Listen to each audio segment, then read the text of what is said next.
আসসালামু আলাইকুম।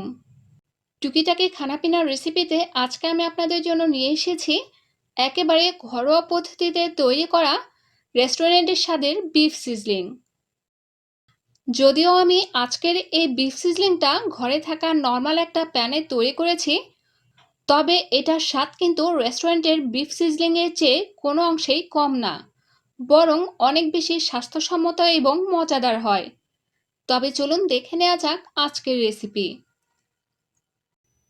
এর জন্য আমি চুলার উপরে একটা পাত্র বসিয়ে দিয়ে তাতে নিয়েছি প্রায় 3 টেবিল চামচ পরিমাণ সয়াবিন তেল।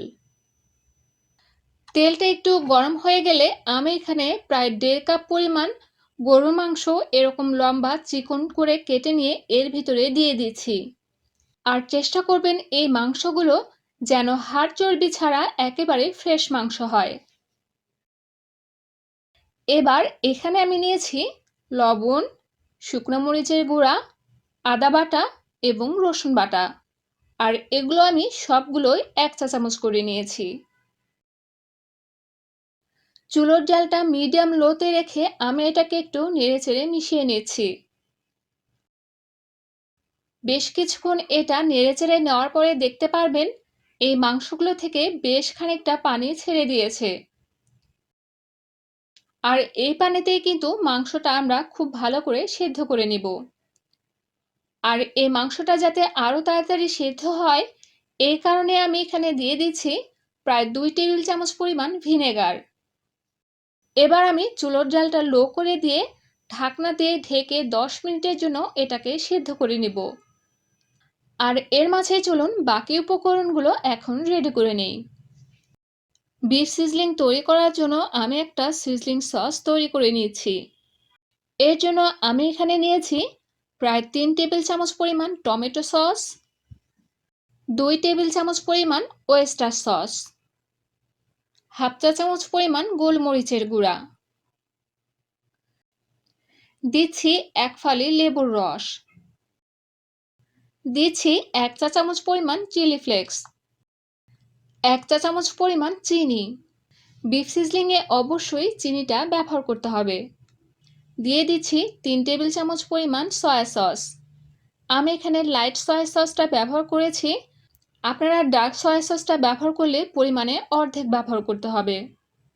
এই খাবারগুলো যেহেতু উচ্চ তাপমাত্রায় খুব কম সময়ে রান্না করতে হয়, তাই এইভাবে সসটাকে আগে থেকে রেডি করে রেখে দিলে রান্নার সময় আর কোনো তাড়াহুড়ো হয় না।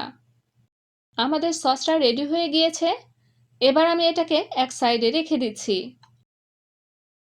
এবার এখানে আমি নিয়েছি প্রায় 2 টেবিল চামচ পরিমাণ কর্নফ্লাওয়ার। আর এর ভিতরে সামান্য একটু পানি দিয়ে আমি এটাকে গুলিয়ে এক সাইডে রেখে দিচ্ছি। আর এখানে আমি হাফ কাপ পরিমাণ গাজর এরকম একটু লম্বা করে কেটে নিয়েছি। আর সাথে নিয়েছি ক্যাপসিকাম এবং পেঁয়াজ। এগুলোকে আমি একটু কিউব করে কেটে নিয়েছি। আপনারা এখানে যে কোনো কালারের ক্যাপসিকাম ব্যবহার করতে পারবেন। আর এবার চলুন মাংসটা দেখে নেওয়া যাক।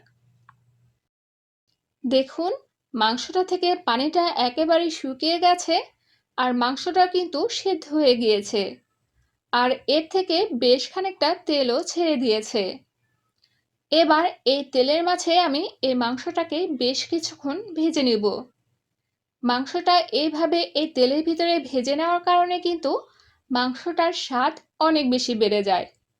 আপনাদের যদি মনে হয় এ পর্যায়ে মাংসটা একটু কম সেদ্ধ হয়েছে, তবে কিন্তু সামান্য একটু পানি দিয়ে এটাকে আর একটু সেদ্ধ করে নিতে পারেন। মাংসটা খুব ভালো করে ভাজা হয়ে গেলে আমি এখানে দিয়ে দিচ্ছি 1 চা চামচ পরিমাণ রসুন কুচি, হাফ চা চামচ পরিমাণ আদা কুচি। আদা আর রসুনটাকে আমি এই তেলের ভিতরে একটু নেড়ে চেড়ে নিচ্ছি। আর এবার আমি এর ভিতরে গাজর, ক্যাপসিকাম এবং পেঁয়াজগুলো দিয়ে দিচ্ছি। আর এটাকে একটু নেড়ে চেড়ে মিশিয়ে নিচ্ছি। এবার আমি এর ভিতরে আগে থেকে রেডি করে রাখা বিফ সিজলিং সসটা এর ভিতরে ঢেলে দিচ্ছি। আর এটাকে আমি 2 থেকে 3 মিনিটের জন্য চুলোর জালটা হাই করে দিয়ে এটাকে নেড়ে চেড়ে একটু ভেজে নিচ্ছি। সসটা খুব ভালো করে মেশানো হয়ে গেলে আমি এর ভিতরে আগে থেকে রেডি করে রাখা কর্নফ্লাওয়ারের মিশ্রণটা এর ভিতরে ঢেলে দিচ্ছি। আর এটাকে খুব দ্রুতই নেড়েচেড়ে নিতে হবে যাতে করে এটা দলা বেঁধে না যায়। দেখুন, এতে খুব সুন্দর একটা গ্রেভি সৃষ্টি হয়েছে। আর এই অবস্থাতেই আমি এটাকে চুলো থেকে নামিয়ে ফেলবো। বিফ সিজলিংটা সিজলিং করার জন্য আমি এখানে একটা প্যান ব্যবহার করছি। প্যানটা আমি চুলোর ওপরে দিয়ে খুব ভালো করে গরম করে নিয়েছি আর এর ভিতরে আমি 2 টুকরো বাটার দিয়ে দিয়েছি। দেখুন, প্যানটা খুব বেশি গরম হওয়ার কারণে বাটারটা খুব দ্রুতই গলতে শুরু করেছে। বাটারটা মেল্ট হয়ে গেলে আমি এখানে কিছু পেঁয়াজ কুচি দিয়ে দিচ্ছি। আর এই পেঁয়াজ কুচির উপরে আমি বিফগুলো ঢেলে দিচ্ছি। আর এটাকে আমি ঢাকনা দিয়ে ঢেকে রেখে দিচ্ছি 1 মিনিটের জন্য। এতে করে বাটার এবং পেঁয়াজের যে একটা ফ্লেভার আছে সেটা খুব ভালো করে এই বিফের ভিতরে ঢুকে যেতে পারবে। এবার চুলোর জালটা আমি বন্ধ করে দিচ্ছি আর এর উপরে দিয়ে দিচ্ছি সামান্য কিছু পেঁয়াজকলি কুচি। তৈরি হয়ে গিয়েছে আমাদের একেবারে ঘরোয়া পদ্ধতিতে তৈরি করা মজাদার বিফ সিজলিং। আশা করছি আজকের এই রেসিপিটা আপনাদের পছন্দ হবে। আবারও হাজির হয়ে যাব নতুন কোনো মজাদার রেসিপি নিয়ে। ততদিন পর্যন্ত সবাই ভালো থাকুন। আসসালামু আলাইকুম।